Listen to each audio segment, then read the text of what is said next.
Hey everybody, welcome to the Conscious Love Show.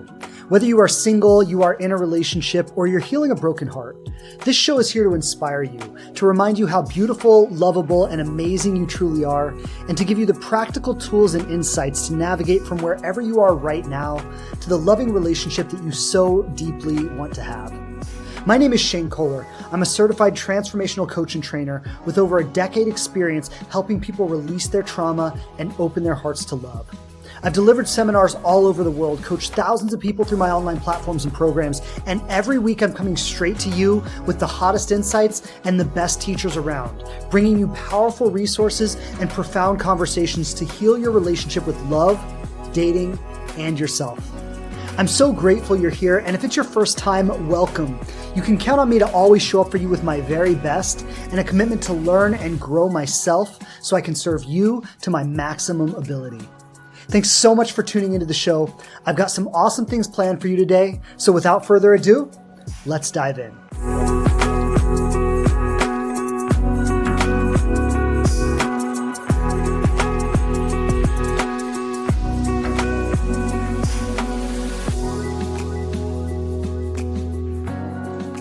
All right. Hello again, everybody. Hello. Welcome back to the Conscious Love Show podcast. Happy New Year. Hope your new year is off to an awesome start so far, and grateful to have you tuning back in with us this year. It is January 2026, and I think we're about 6 days in today. So if you're anything like me, you're still recovering from the holidays a little bit and just trying to ease back into the flow of everything. But I want to say welcome to the new year.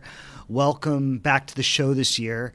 And I'm looking forward to an awesome year and looking forward to being here with all of you and coming to you every week and continuing to deepen these conversations. And so, looking forward to it and excited to dive back in this year.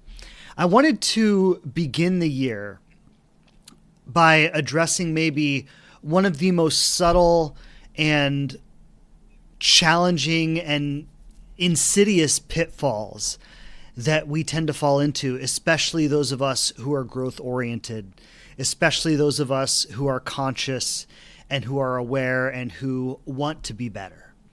And this is something that it's so subtle. And I think so many people spend their entire lives caught in this trap and they never really see it.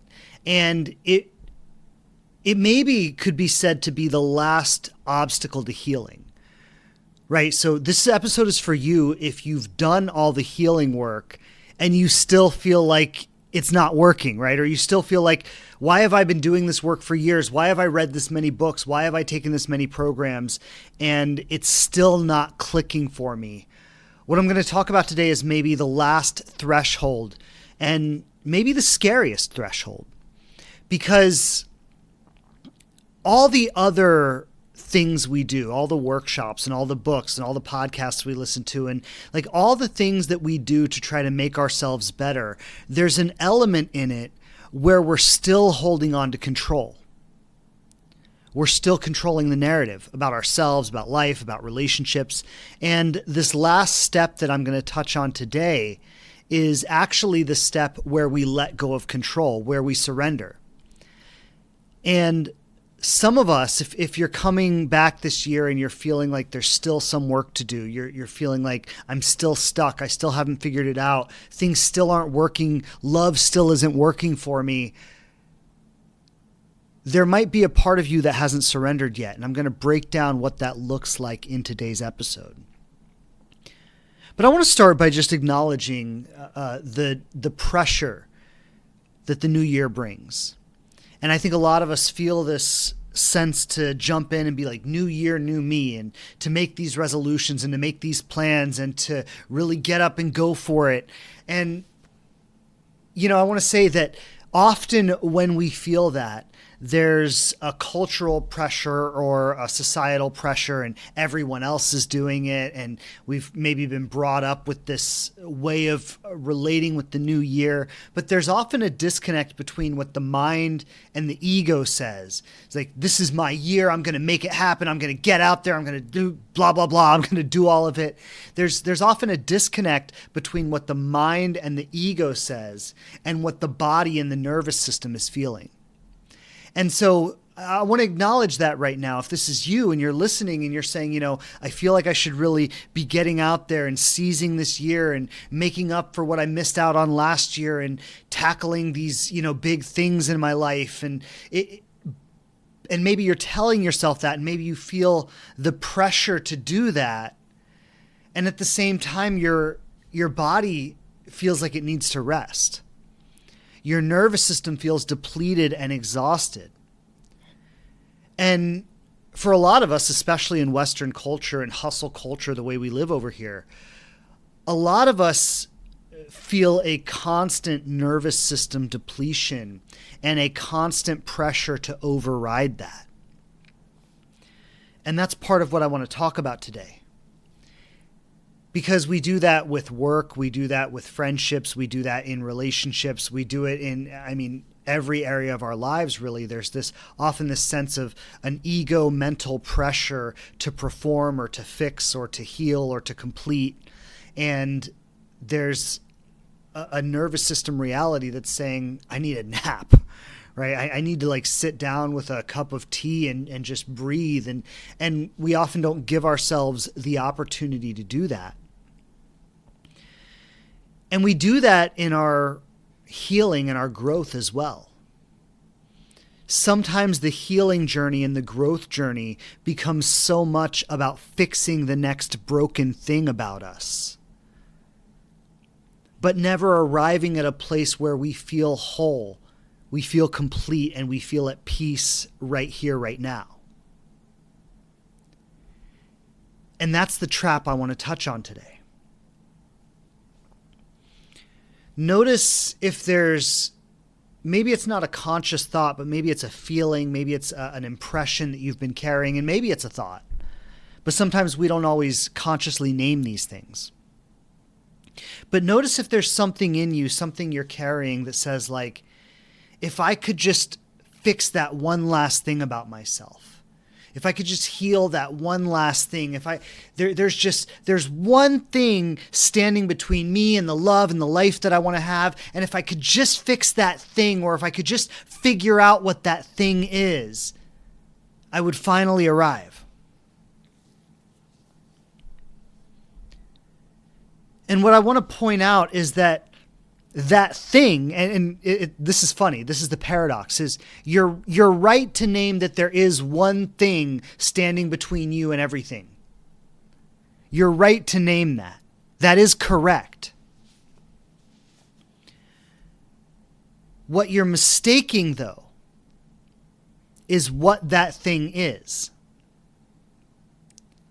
Because that thing is the very idea that there's one more thing to fix. And this is the insidious part about this idea, is as long as you're looking for one more thing to fix, you're never being good enough now.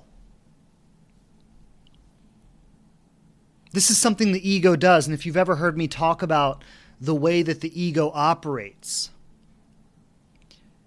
let me just contextualize one thing here, is that the ego is terrified of being in love. It's not terrified of being obsessed with someone. It's not terrified of agonizing over your desire to be with someone. It's not terrified of being caught in some kind of push-pull dynamic that never really goes anywhere. But it is terrified of true, deep intimacy where you're fully seen and fully exposed, where you're truly vulnerable with someone. The ego's terrified of that. And so the ego can get on board with the idea of love as long as it's not here and now. So the ego says, sure, we want to find love one day, but we got to fix something first. There's something that's not quite right. And what it does is it pushes that vision out of the present moment where it could actually touch you.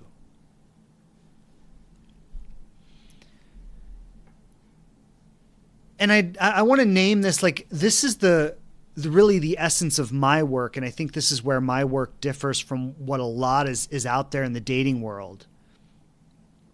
Is my work is more about recognizing the wholeness that already exists in you, rather than trying to get to a place of wholeness at some point in the future. My work is about unraveling the emotional patterns and mental patterns that keep taking you away from your wholeness. So you can recognize that you're okay right here and now. That you can start celebrating who you are rather than continuing to try to fix something you feel is broken with you. And let's dive into that pattern a little bit. Because this is the same pattern repeating.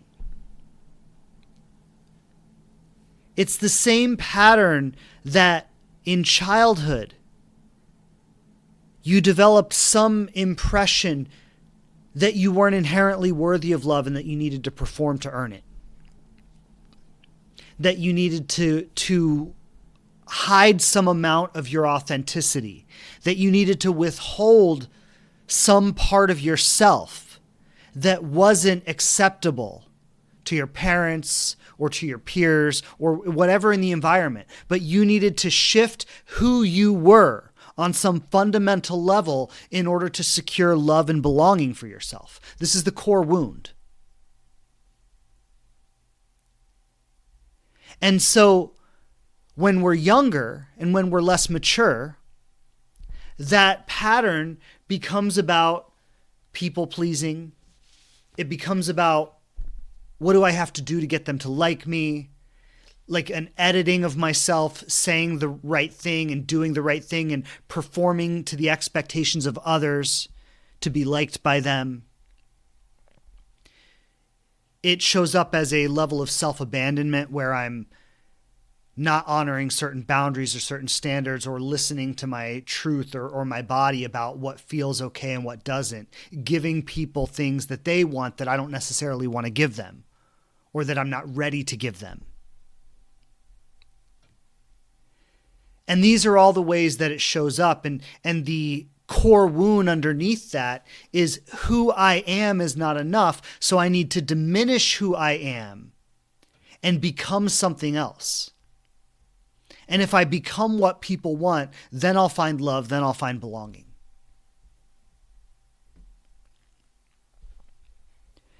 And as we grow in our journey, as we read the books and do the work and grow in our journey and in relationships, it can take a different flavor because sometimes we learn how to set boundaries. We learn how to walk away from things that don't serve us anymore. We learn how to communicate, and we do all the things that we need to do to learn how to be healthy and grounded and effective in our relationships, and we stop letting people take advantage of us, and we stop people pleasing, and we stop pandering to the needs of others, and we start honoring our own needs. And we do all of this, and we even get really good at it. And this is where it can really start to fuck with you because you learn these things and you are good at these things and you're practicing and you're getting better at them all the time. But something still isn't clicking. You're just not at peace yet. You're not really at peace with yourself yet. And so this is where we start gaslighting ourselves and we start going to one more healer and one more teacher and one more book and one more seminar and one more retreat and one more certification and just on and on and on. Like, I mean, I know so many people who have like 8 certifications and have never done anything with any of them. And if that's you, lots of love to you. I no judgment here, but I want you to wake up to what you're doing. Like your inner peace does not live in the next certification.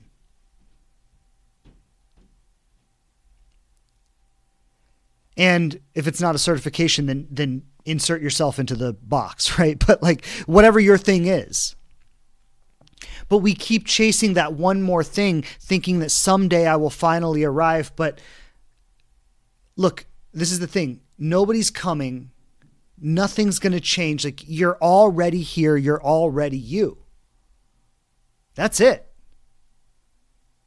Nothing is going to come and it's going to fundamentally change you.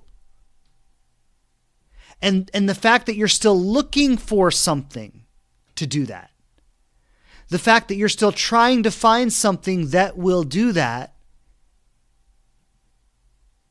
is a symptom of the lived experience, the lived reality right now, that you're just not okay with yourself yet. That's what that is. It's the same pattern that's been playing out since you were very young, and it's just found a new target. But the root is still the same. I'm not good enough. And there's something I need to fix about myself, and then I will be good enough. And so I want to repeat what I said earlier. You're right that there's one more thing you got to fix. You're mistaken about what that thing is, because the only thing left to fix at this point is the idea that there's something to fix.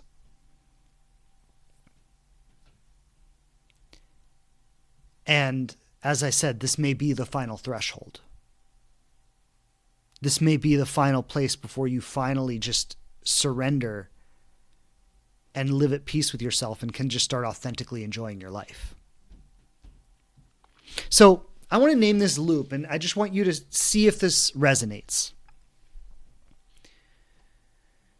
You feel some kind of unsettledness inside. Maybe you feel anxious, you feel unchosen, you feel like something's not quite right. Like I'm just not quite good enough.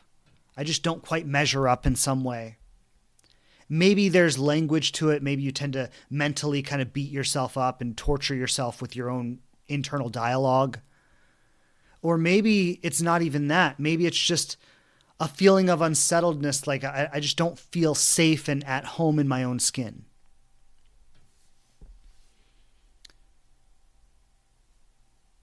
But there's a tension, an internal tension on some level.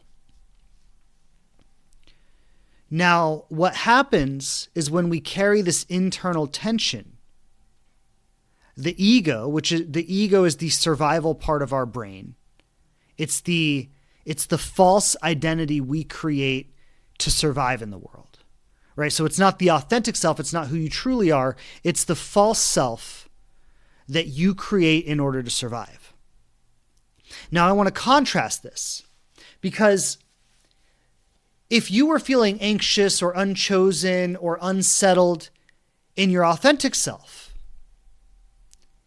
would respond with something like, it's totally normal to feel that way. Because life is hard and challenging, and it's emotional and it's chaotic and it's unpredictable and it's scary sometimes. And it's normal to feel that way. Like that, given the world we live in, it's normal for a human being to feel that way sometimes. Right? Like, let's just name that. Look at, turn on the news, right? Turn on Netflix, for God's sake. We drink 7 cups of coffee and watch a murder documentary and wonder why we're anxious. Look at the world we live in, right? So it's normal to feel that way, and your authentic self would see that with compassion. Your authentic self would see that with gentleness. But that's not how the ego sees it. So you feel anxious or unworthy, or you feel a friction or an unsettledness in your body. And what the ego does is it says, this feeling is not acceptable to the false identity that I've created. This perfect, polished version of myself that I feel like I need to be, this feeling that I'm having doesn't fit. And so what that translates to is I'm still broken. There's still something wrong with me. I'm still not good enough. I've got to fix this feeling. I've got to fix whatever this is. And so we assume that because we feel that way, that there's something wrong with us. And then we work harder to fix it. and we become more self-aware and more healed, and we do more work, and we're constantly trying to get away from the feeling of being human. And we're falling into the false narrative, the false belief that this feeling says something about me. And no matter how far we get on this journey, no matter how much we do, love still feels unstable.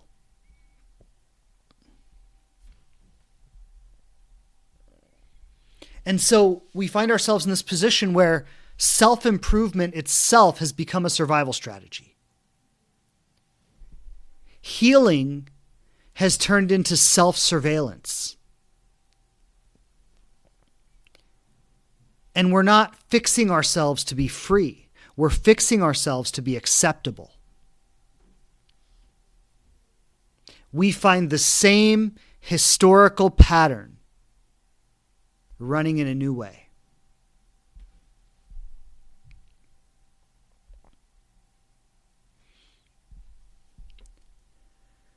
So, if you can name something there, beautiful. If you can look back and see, oh, well, this mirrors my relationship with my father, or this mirrors my relationship with the other kids at school, or awesome.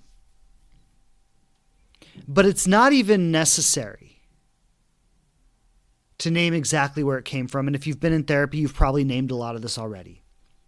But it's not even really necessary to do all that.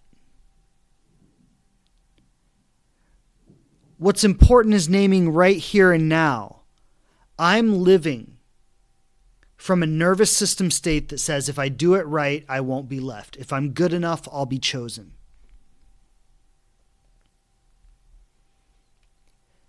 And right now, regardless of my past, right now, I need to let myself stop trying to be good enough.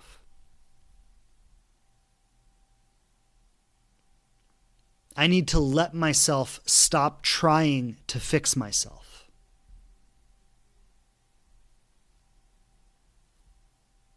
I need to stop internalizing every little point of friction in life, whether it's an emotion or a rejection or some challenge in life. Like, I need to stop internalizing every friction point in life as though it says something about my worthiness. I need to recognize life has friction. It's emotional, it's chaotic, it's random.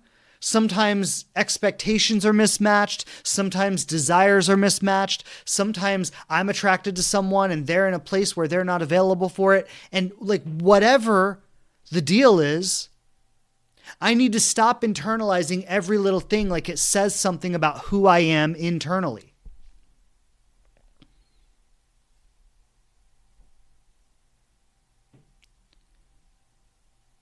And stopping feels terrifying. And this is something I said earlier. Stopping feels terrifying because it really means surrendering my control of the situation. If I stop trying to fix myself and I just let myself be, I'm no longer in control of what happens. If I trust that I'm good enough here and now, let's say for love, for partnership, for that ideal relationship with that ideal person. Let's say I accept that I am ready for that here and now. There's nothing else I need to do. There's nothing else I need to fix about myself. I am ready for that here and now. Then what happens? I have to let go of the story that there's something else I could do to make it happen. I have to let go of the story that I'm in control of how this all plays out. That's terrifying. And now we're starting to reveal how the ego actually operates. The ego says, I would rather be in control of my love life than actually find love. And I want to address this because this is a reasonable question that probably comes up here. You might ask, why can't I be in control of it and still find it? Why do I have to fully surrender before I find it? And let me just say that I don't know that you need to fully surrender. Like, I don't know that you need to do it perfectly. But there needs to be some real degree of surrender, and here's why. Is because as long as you're living in the state of constant self-surveillance, as long as you're living in the state of constantly internalizing every point of friction, like a personal attack on your worthiness, as long as that's where you operate from, it shows up in your relationships. And let me just say, it's not attractive. It's not attractive. And I want to give an example here to make this really real life. So let's say something very common, right? You're talking to someone, it's going great, you're getting excited about it, and then you experience some distance. You experience some withdrawal. And you start getting very insecure and you start getting in your head and you start... There are two ways to handle this. And again, I want to go back to the example I gave earlier about the authentic self versus the ego. The authentic self would say, well, of course you're feeling this way. You like this person, you're excited about it, you thought it was heading in a certain direction, now it seems uncertain.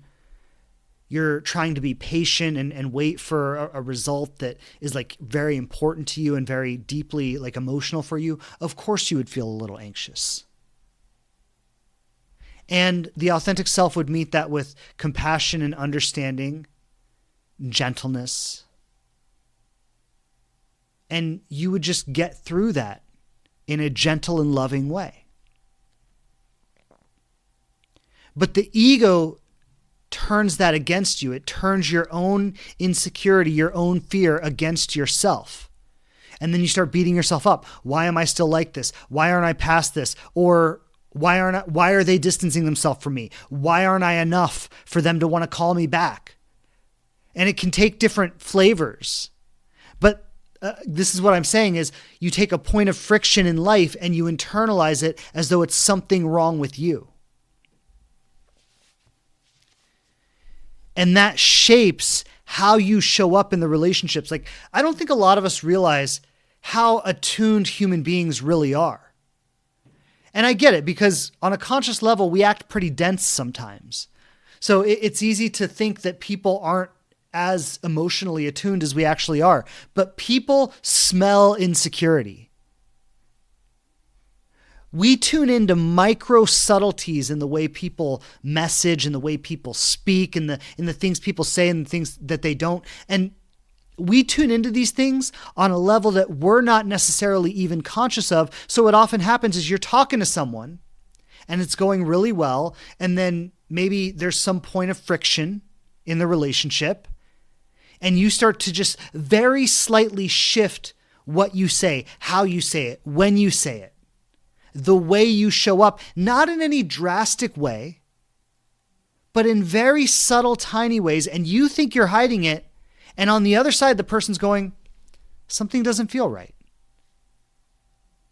And the thing is, they're not even conscious enough to know that they're tuning into something. So they just think, I don't know. I think I'm losing interest. I really liked them a couple weeks ago, but now I don't know. I don't feel the same way. See, they don't even know that they're tuning into these things. It's unconscious for them too. But human beings are super perceptive on levels we don't even realize. And this is literally shaping all of our relationships.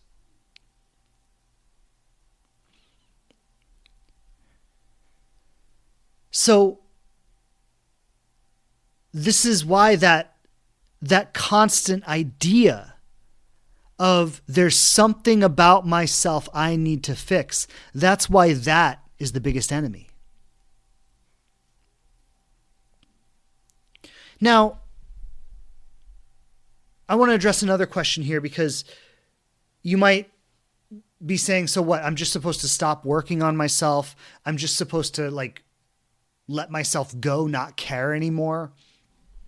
And that's an understandable interpretation of what I'm saying here. Also, I want you to notice how that's another way that the ego gets involved and makes it seem impossible. Right? So this is like the ego is always planting a trap everywhere you go, because the ego is doing everything it possibly can to keep you where you are right now. That's the domain of the familiar, the domain of the predictable, the domain of what you're in control of. And all of that reads to the ego as safety. I'm not going to die. Right? The ego internalizes that as like, okay, things are predictable, things are status quo, things are safe. I'm not going to die. So let's just stay right here. Let's not push the envelope too much.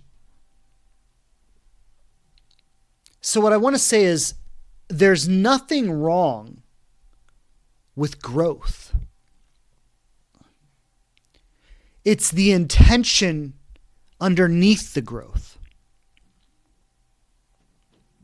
Like, let me give an example. I've been sharing about this on the podcast. Most of you probably know by now that I'm a new father. I mean, my daughter is challenging me to grow every day. My wife and I are in a whole new domain of our lives that we've never been in before. It's intense. We're not sleeping. Our routines are off. Our entire structure is off. Every free moment is completely devoted to our daughter. Like, this is brand new for both of us. It's affected our relationship. It's affected our sense of self, like everything. There's incredible growth happening here. But there's no narrative associated with this growth that says there's something wrong with me. It's not like, oh, I'm such a shitty father. I need to be better. I need to do this differently. No, I'm just growing because I want to be the best father I could be. I want to be the best husband I could be because my relationship is important to me. And so we need to have conversations and do things now that we didn't need to do before we had a child, right? Like, all that growth is happening, but it's happening because of who I am, not because of who I'm trying to be. Does everybody get that distinction? When growth happens because of who you are, it's a beautiful thing. When growth happens because of who you're trying to be, the growth is counterproductive.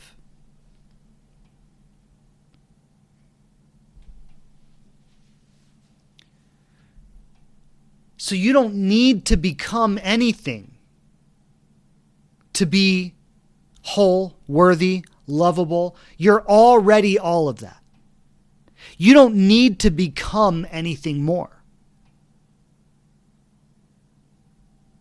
It's really just start being who you already are. And we can acknowledge that the state of being human is a state of continuous evolution, right? Like, we are in a constant state of change. Whether you like it or not, 10 years from now, you won't be the person you are now, just like the person you are now is not the person you were 10 years ago. That's not something you control. That's just the reality of being human.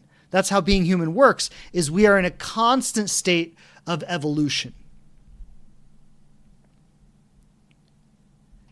And so, yes, you will grow, whether you want to or not.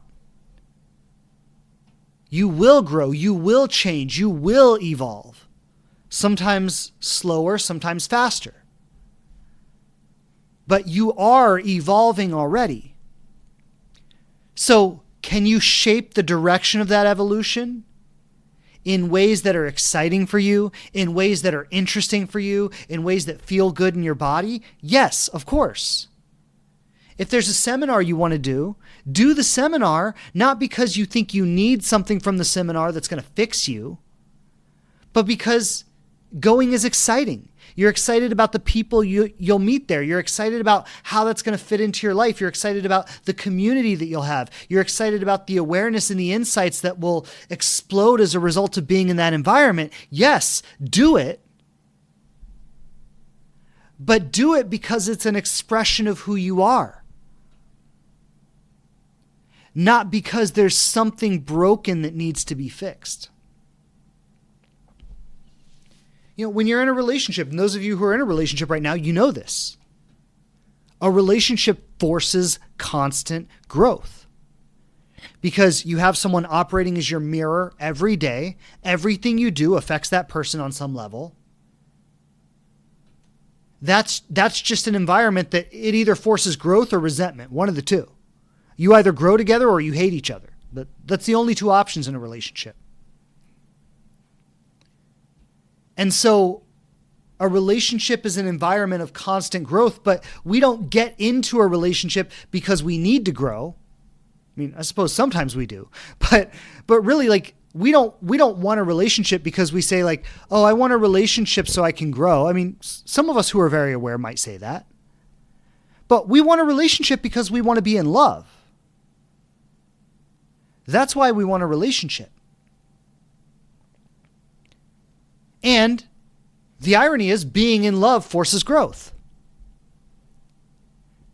But can you replicate that state right now? Right? It's like we imagine that when I get into the right relationship, when I meet the right person, when I fall in love in the way I really want to fall in love, when that happens, I will be in a state of arrival. The question is, can you bring that state of arrival into the here and now? Can you be in love now, even if you're not in love with another person? So what do I mean by that? Can you love who you are? And I'm going to share this just as a personal insight, because I don't say this to brag or to gloat. I just say it because it's real and it's true, is I truly am in love with who I am today. I truly enjoy my life. I enjoy being me. I enjoy being Shane. I like being Shane. I love being Shane. I like who Shane is. I think he's the coolest guy. I enjoy spending time with Shane. Like the real metric for me, and I don't have a lot of friends right now. I mean, I have some really close friends that have been friends for a long time, and I really enjoy being around them, and I really like to see them whenever I can. But I don't have a busy social life right now, and the reason is because this has become my metric. I like being with myself so much that if I'm going to be with someone else, the question really becomes, is this going to be more enjoyable than being with myself? And the truth is, not a lot of people pass that test. A lot of people tend to drain energy being around them. And I don't need those kinds of connections to validate me or to show that I'm good enough or to show that I matter. So because I don't need that, and because I like being with myself, that's just become the metric. And every now and then I meet someone and I'm like, being around you definitely adds to being with myself. It definitely makes it better. And then I'm like, I want to be around that person. And I try to spend as much time with that person as I can. And I say this again, not to brag, but I say this because honestly, this is relatively new for me. I'd say I've really stepped into this in the last couple of years. And I used to live under a lot of self-judgment. There were things about myself that I was ashamed of, things about myself that I judged myself for, things about myself that I was always trying to fix, ideas that when I get older, but when I get more evolved, I won't play video games anymore. I won't masturbate anymore. I will outgrow all these lower unenlightened things about myself. And let me tell you, it's such a relief to just love who I am and enjoy being me. without always trying to fix myself. It's a really, really good way to live.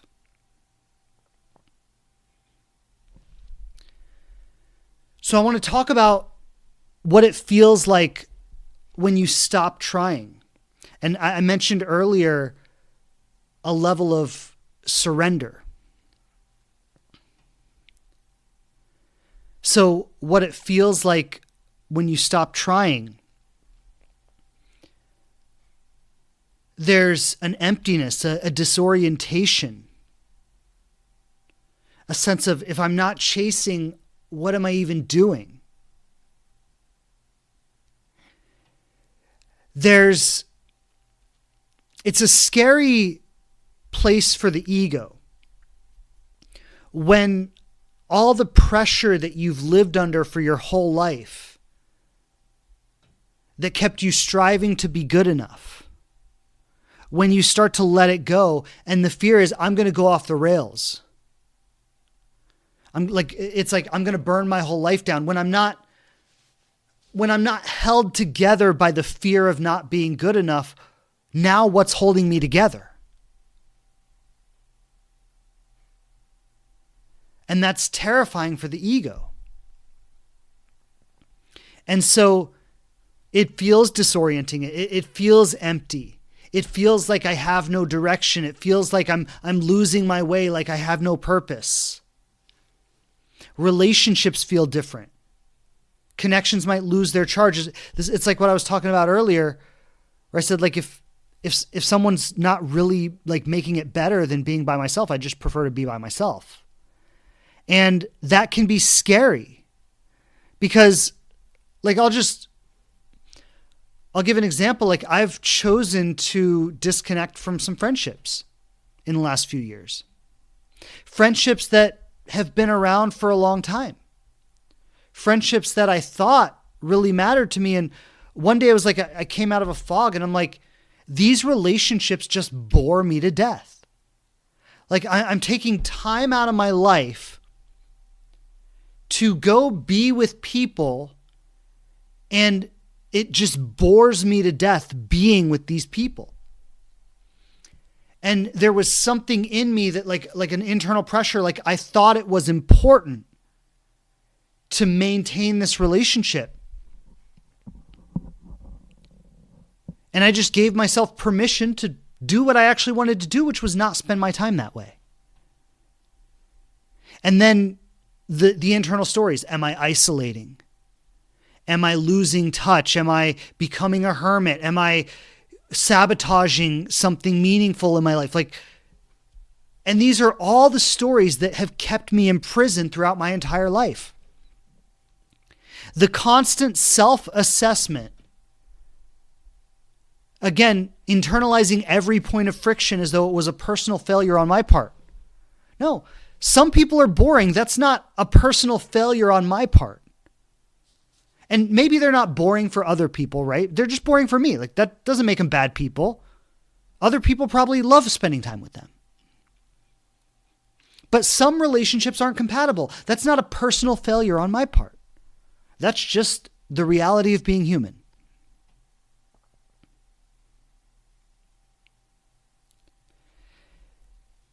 And what I'm getting at here, I want to circle back to the main idea, is that letting go of the structure, the fear-based structure that has kept our identity in place, is terrifying.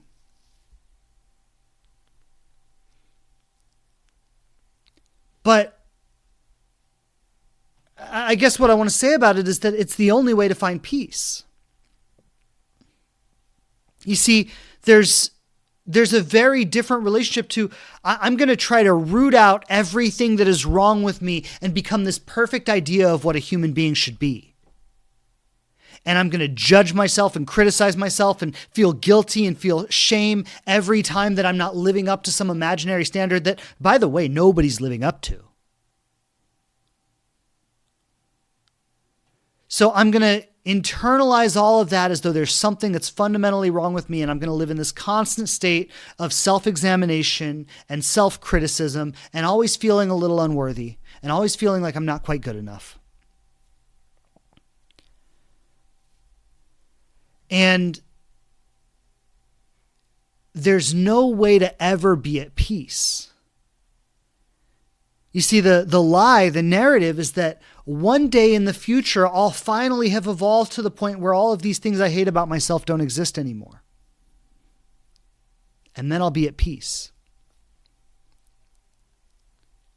And, I think we tend to think of enlightenment as a state of escaping being human, right? Where we outgrow all of our humanness, all of our insecurity and all of our needs and all of our desires and all of our little weird emotional quirks and anxieties and things and all of our neuroses, right? Like we imagine enlightenment being a state where we've outgrown all of that. But I'm starting to think enlightenment is the state where I'm at peace with all of it. Enlightenment is a state where I'm no longer at war with myself. Not a state of reaching some perfect ideal standard.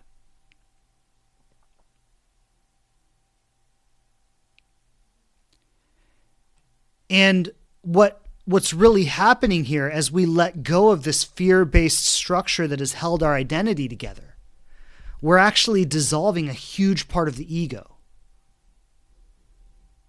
Here's the irony about it. This identity of being the good, perfect person that we're all thinking we're supposed to be, here's the shadow side of it. It makes me judgmental of others. It stunts my empathy. It stunts my compassion. It stunts my ability to connect with another person and say, yes, I see those parts of you because I also see those parts of myself. The irony is, it actually makes you a shitty person. It makes you less human. It makes you less whole. It makes you less loving.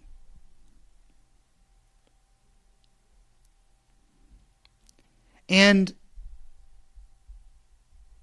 this is the narrative that, again, maybe it got established in childhood when you would look into the eyes of your parents and you would see a look of disapproval.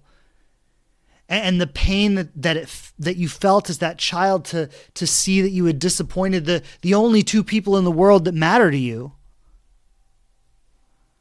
And you started censoring and editing yourself to become more acceptable to them. And something happened in that moment. It's like you made a contract with yourself on some level that I will never let myself be who I am.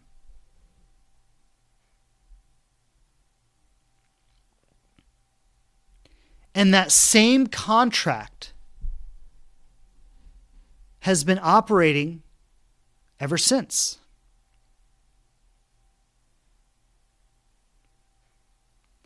And so when you start giving yourself permission to just be who you are, the entire survival system that your whole life has been built on starts flipping out.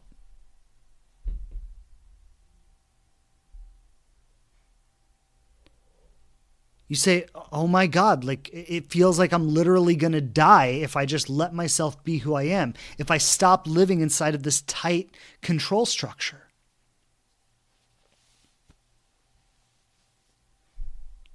But something I teach in the Inspired Love program is that acceptance is the gateway to love.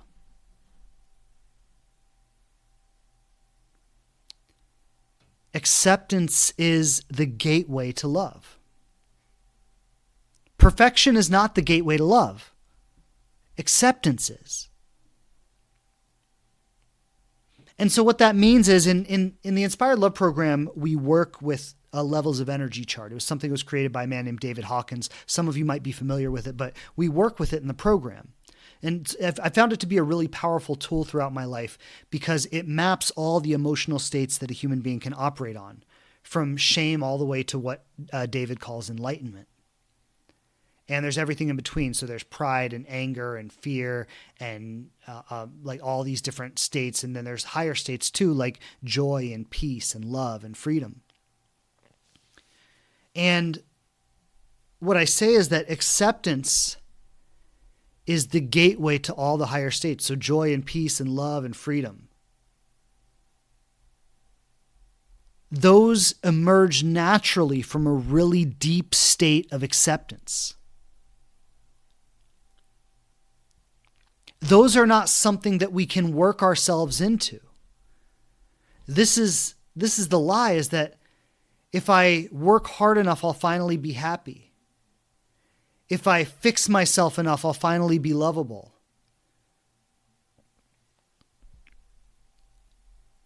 Those states of joy and love and all of the things that we want to experience, those states are what naturally emerge from a really deep level of acceptance of everything as it is right now. So I accept who I am right now. I accept my external conditions, my relationship status, my finances, my job. Like, I accept everything in my life as it is right now. And acceptance is non-resistance, right? So I'm not judging, I'm not criticizing, I'm not saying there's something wrong, I'm not looking for what needs to be fixed.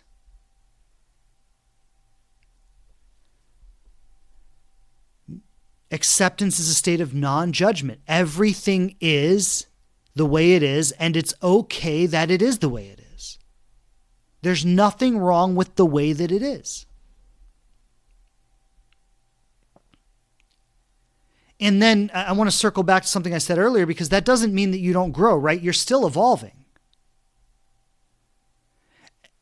And so you're still moving forward in your life, but you're moving forward in a way that says, I'm growing in this way because it's exciting for me to do so. I'm growing in this way because who I authentically am is reaching for this experience. Not because I'm broken without it, but just because this is the highest expression of joy for me right now. This is the highest expression of love for me right now.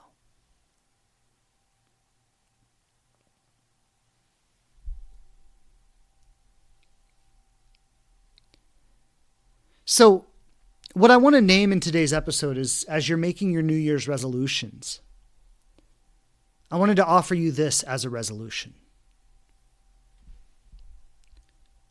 What if acceptance was your resolution for this year?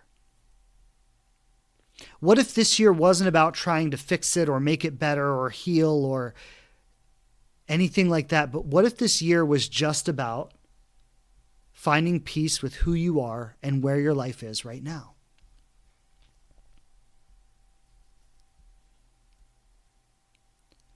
And what would it be like to dissolve the fear-based structure that makes you feel like you're in control of everything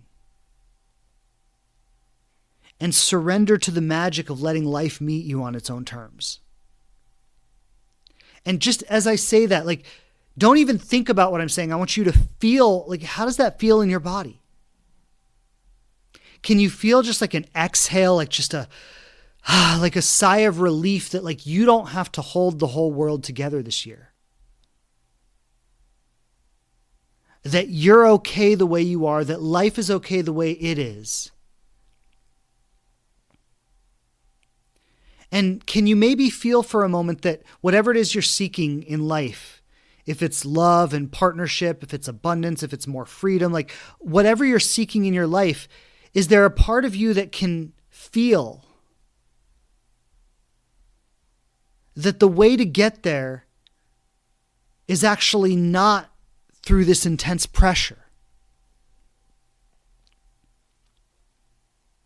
And look, there are a lot of people who get a lot of places through the intense pressure. A lot of billionaires who have lived their whole lives under the intense pressure. And when you look at people who live their lives this way, they go a long way. They create and accumulate a lot of stuff, a lot of money, a lot of relationships, they accumulate a lot. But look closely and ask yourself, are they ever really enjoying what they've accumulated? Or are they in a constant cycle of needing more to feel okay? And if you notice someone who actually is enjoying everything they've accumulated, notice if they have a different presence about them. Notice the ease that's about them. Notice that at some point, it doesn't mean they stopped participating in life. It just means they put down the constant pressure. And maybe they're still building an empire and they're still traveling and they're still doing all the things, but they're doing it in a way that it would be just as okay if they weren't doing it.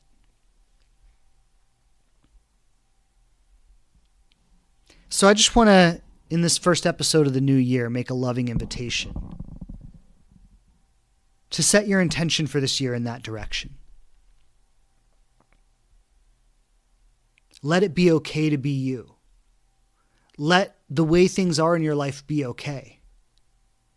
And trust the intuitive magic that emerges from that place, that you're not going to stop growing. You're not going to stagnate. You're not going to lose yourself.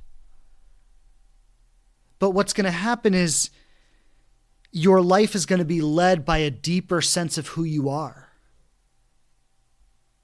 rather than a need to fit some kind of internalized expectation. Last thing I want to say, and I know I've mentioned this in the last few episodes, and I want to circle back to it, is that I have opened some space recently in the Inspired Love program for people who want to start this year. And I know it might sound counterintuitive for me to say like, oh yeah, no, be okay with who you are and come join my program, right? And I just want to say one thing about that, because this program is something I've designed in a very particular way. And I think it stands apart from a lot of the personal development work that's out there, because this program is not about fixing anything that's wrong with you. This program is about really clarifying and embracing who you already are and recognizing what's in the way of that, and releasing the weight. And I think this is why, like so many of my clients have had so much success, is it's because they truly embrace this in themselves and they step into it. And then they're not going out there with new tactics to master the dating world. They're going out there with an embodied sense of, I love who I am and I am okay as I am right now. They're going out with an embodied sense of peace and acceptance around who they are. And that tends to create something in relationship with other people.